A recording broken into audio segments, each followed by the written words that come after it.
So, I don't think y'all understand how important this game actually is.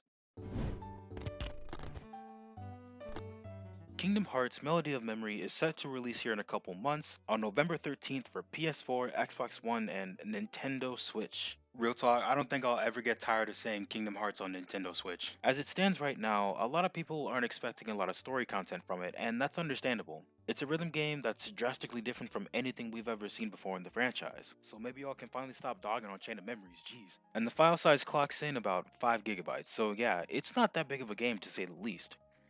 However, one thing I will say is that I do think this game is shaping up to be one of the most important games to the Kingdom Hearts franchise that we've seen in a long time. But before I go into that, if you want to see more Kingdom Hearts speculations and discussion videos, make sure you subscribe to the channel, support your boy, and turn on that notification bell.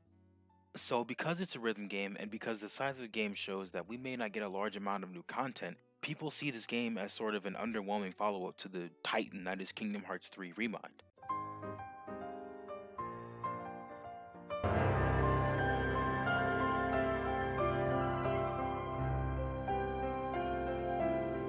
And honestly, that's kind of understandable. But before we get into why Melody of Memory is going to be so important, let's get into this for a bit. So earlier this past June, we got the Kingdom Hearts 2020 trailer that basically just shows us everything we have to look forward to in terms of Kingdom Hearts for 2020 and beyond. And during that trailer, we got this shot. Here you can see 5 columns with 3 games in them. On the top we see the words Kingdom Hearts Second Phase, showing that we are now in Phase 2 of the Kingdom Hearts series. Wait, hold up. Phase 2. Why does that sound familiar?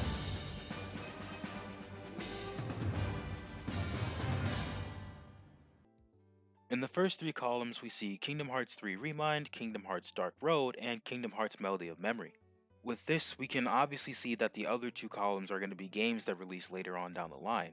And on the side here, it says 3 new stories and 6 new playable characters. And the reason I'm talking about all of this now is because we could receive hints of what the next games could be or who the new playable characters are in Melody of Memory. As the end to an almost 20-year saga, Kingdom Hearts 3 left us with more than a few threads to tie into the future games and future stories. They introduced the story of Subject X concerning Axel and Isa. They introduced the story of Varum Rex and Yozora with the secret episode and Toy Box. They followed up on the story of the Foretellers and Lucia with the epilogue, and with the limit cut ending cutscene, Fairy Godmother says there are 2 other people besides Riku who could potentially help find Sora. And what bothers me is that she's relevant again after like 10 years. Like honestly, Yensid got off his butt and helped us in that final battle. Merlin's been chilling with the book for like 10 years. Where the heck have you been, bro? Of course, we already know that other person is Kairi, but now the third person is suspected to be Yozora. There are a lot of ways Melody of Memory could go in terms of the Kingdom Hearts series and a lot of hints they could drop in this game. Which is why, even though it's a rhythm game, this could be one of the most important games in the Kingdom Hearts series. The fact that we're done with the Xehanort saga and Dark Road is a game that really focuses on Xehanort's past and not essentially anything going forward, Melody of Memory could be considered the first game in Phase 2 of the Kingdom Hearts series. This will be the perfect time to explore new facets of the Kingdom Hearts universe because, with Sora missing in action, other characters could have their own spotlights and playtimes while they're out searching for Sora. The way the rest of the series goes and where the story ends up all lies with this rhythm game, and in my opinion, that alone makes this game far from underwhelming. For example, in the Limit Cut episode, Riku tells Fairy Godmother that his dream involved him walking around a city and feeling that someone was looking down on him. And of course we know that character is Yozora and the city he was walking around was Shibuya. And since Fairy Godmother is looking into Riku's dreams and tells Riku he's one of the keys to finding Sora, there's a good chance that by going into his dreams we could get a cutscene of Riku and Yozora meeting and making that connection. There's also a scene in the trailer with Riku and Kairi going to the final world and interacting with the stars that we saw in Kingdom Hearts 3. There's a good chance that the nameless star Sora interacted with in Kingdom Hearts 3 will show up again here, and maybe we'll actually learn her name this time instead of Kingdom Hearts doing what they always do. What's his name?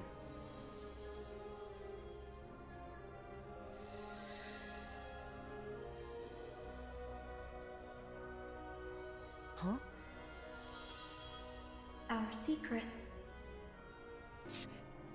Never mind. I guess there's no harm. My name is...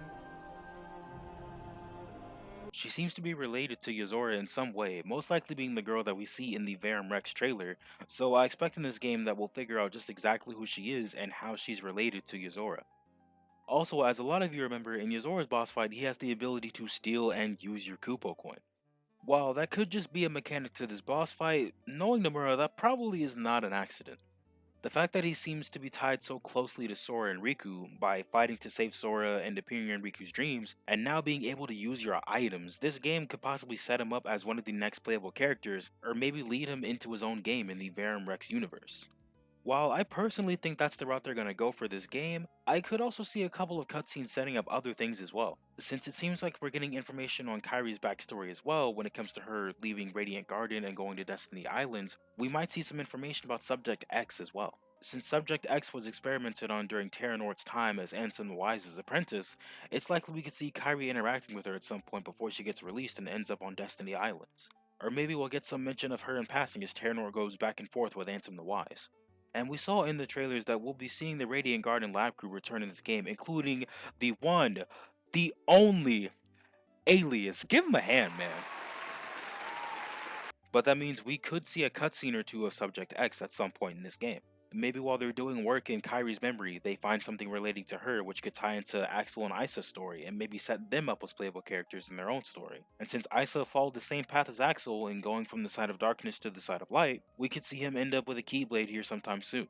And honestly, I'd love to see that too, because it'd be cool for him to have a similar fighting style to Axel, where his Keyblade could transform into his Claymore or something like that. One last thing we could see, and this is the one that's least likely to happen but still something I'd like to see at some point, is the return of Naminé and her importance to the story. She could also have a role to play in this as well as the former nobody of Kairi and Sora. While she's not one of the three that the fairy godmother referenced in the Limit Cut episode, she could definitely play a role in all of this. In the Limit Cut episode, Riku said in some weird monotone voice that I pray does not stick. And the Twilight Town gang are studying Roxas and Shion's memories. Yo, Riku, you good, bro? And while they're studying Roxas's and Shion's memories, there's no legitimate reason that Naminé's memories don't hold anything either. She hasn't had a lot of screen time since her major role in Kingdom Hearts 2, and I could see Nomura setting her up to play a role in things as well. I could see maybe 1 or 2 cutscenes setting up something for Naminé, but not much more than that at this point. And now, while all of these theories could be right or wrong, it just goes to show that Melody of Memory is one of the most crucial games in the series. We already know some things, like we know Sora is going to have to go against the Foretellers like we saw at the end of Kingdom Hearts 3, and Sora, I mean the Master of Masters, and his whole grand plan is going to have to come to fruition, but we have no idea how we're going to get there. And while it's such a weird concept to have the future of the series rest on a rhythm game, you have to admit that Kingdom Hearts Melody of Memory is going to be one of the most important games in terms of setting up the future for Kingdom Hearts. And also, we gotta give some credit to Nomura, you absolute genius. Nomura's always wanted some sort of music sequence or rhythm game in Kingdom Hearts at some point, and he knew that whatever game came after Remind will sell well because people gotta know what happens next. And the fact that he made this a rhythm game after Remind shows that Nomura knew exactly what he was doing with this. But you low-key gotta respect the hustle because you already know this man knows the community is ready and willing to drop $60 on this game and maybe even $120 for the Switch version as well. Nomura is an absolute genius. But thanks again for watching the video. If you have other scenarios or theories you want to see show up in the next game, let me know down below in the comments. And as always, make sure to like the video and subscribe to the channel, support your boy, and I will see y'all next time.